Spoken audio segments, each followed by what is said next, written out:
পরে আমরা সিটিপি সম্পর্কে আমরা ব্যবসা থেকে ইপিজেড থেকে কি কার্যক্রম করতেছি, কিভাবে পরিচালনা করতেছি সেই সম্পর্কে আমি কিছু পয়েন্ট এখানে উপস্থাপন করছি এবং প্রতিবন্ধকতা বা কি করা যায় সুপারিশ সহকারে এটা আমি আলোচনা করতেছি। এটা আপনারা জানেন যে ব্যবসা পরিচালনা পর্ষদ, এটা বোর্ড অফ গভর্নর্স, এটা চেয়ারম্যান অনারেবল চিফ অ্যাডভাইজার, আর আমাদের এক্সিকিউটিভ চেয়ারম্যান আছেন এবং প্রত্যেকটা ইপিজেডে হেডেড বাই এক্সিকিউটিভ ডাইরেক্টর। ব্যবসার ভীষণ ও মিশন এটা জানেন যে শিল্পায়ন, বিনিয়োগ, রপ্তানি বৃদ্ধি ও কর্মসংস্থান সৃষ্টির মাধ্যমে বাংলাদেশের অর্থনীতি বৃদ্ধি সুবিধা করা। ব্যবসার উদ্দেশ্য হল ইপিজেড গুলিতে স্থানীয় ও বিদেশি বিনিয়োগের প্রসার, বিনিয়োগকারীদের জন্য ভালো পরিবেশ নিশ্চিত করা, ইপিজেড এর রপ্তানি বৃদ্ধি, ইপিজেড গুলিতে শ্রমিক কল্যাণ সহ কর্মসংস্থানের সুযোগ বৃদ্ধি করা, দক্ষ মানব সম্পদ উন্নয়ন করা এবং আর্থসামাজিক উন্নয়নে কুমিল্লা ইপিজেড এর অবদান। আমি এখানে শুধু কুমিল্লা ইপিজেড মেনশন করতেছি। বর্তমানে কুমিল্লা ইপিজেডে 46টি শিল্প প্রতিষ্ঠান উৎপাদনরত আছে, 6টি উৎপাদনের অপেক্ষায় আছে। এই ভিতরে বিদেশি বিনিয়োগ 14টি এবং মোট বিনিয়োগের পরিমাণ হল $593 মিলিয়ন, কর্মসংস্থান প্রায় 50,000 এবং কর্মরত বিদেশি নাগরিক আছেন এখানে 270 জন, আর রপ্তানি আয় ক্রমপঞ্জীবিত $6,357 মিলিয়ন। নেক্সট, ইপিজেডের প্রত্যক্ষ অবদান।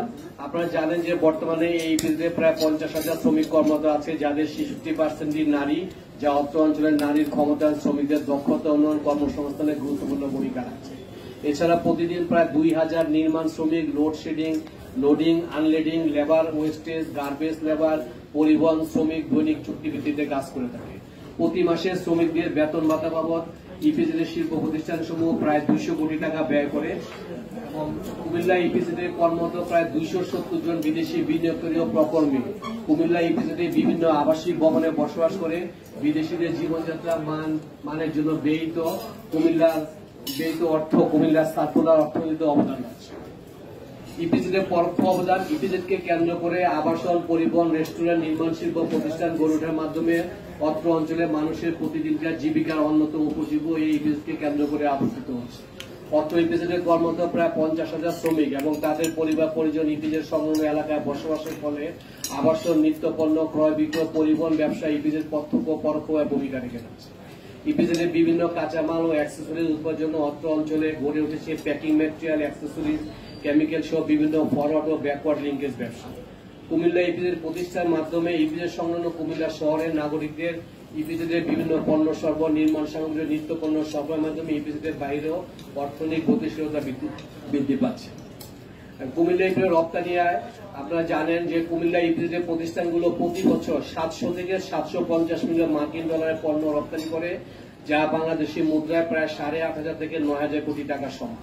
উল্লেখ্য যে এই রপ্তানি আয়ের একটি বড় অংশ শ্রমিকদের বেতন ও ভাতায় ব্যয় হয়, যা দেশের অর্থনীতিতে উল্লেখযোগ্য অবদান রাখছে। এছাড়াও প্রতিষ্ঠানগুলো এই রপ্তানি আয় থেকে ব্যবসা, ল্যান্ড বিল, অন্যান্য সার্ভিস চার্জ প্রদান করে, বিদ্যুৎ, গ্যাসগুলো পরিশোধ করে, যা দেশের সামগ্রিক অর্থনীতিতে এক বিশাল ভূমিকা পালন করছে। এসব কর্মকাণ্ড দেশের শ্রমবাজারকে শক্তিশালী করার পাশাপাশি স্থানীয় উন্নয়নে সহায়তা করছে। কুমিল্লা ইপিজেডে আপনারা জানেন যে একটা মেডিকেল সেন্টার আছে, যেখানে শ্রমিক কর্মচারীদেরকে বিনামূল্যে 24 ঘন্টা চিকিৎসা প্রদান করা হয় এবং এই মেডিকেল সেন্টারে ওষুধ নামমাত্র মূল্যে বিভিন্ন ধরনের টেস্ট করা হয় এবং এই মেডিকেল সেন্টারে গর্ভবতী শ্রমিকদের জন্য বিভিন্ন ধরনের সুযোগ সুবিধা বিতরণ করা হয়। এবং কুমিল্লা ইপিজেডের একটা ব্যবসা পাবলিক স্কুল অ্যান্ড কলেজ আছে, যেখানে ইপিজেডের শ্রমিকদের পাশাপাশি কুমিল্লার স্থানীয় যাদের লোকদের শিক্ষার মান উন্নয়নের জন্য এখানে একটা স্কুল অ্যান্ড কলেজও প্রতিষ্ঠা করা হয়েছে। এখন আমি আসি যে তরল সিটিপি প্রতিষ্ঠা, সিটিপি প্রসঙ্গে আসি।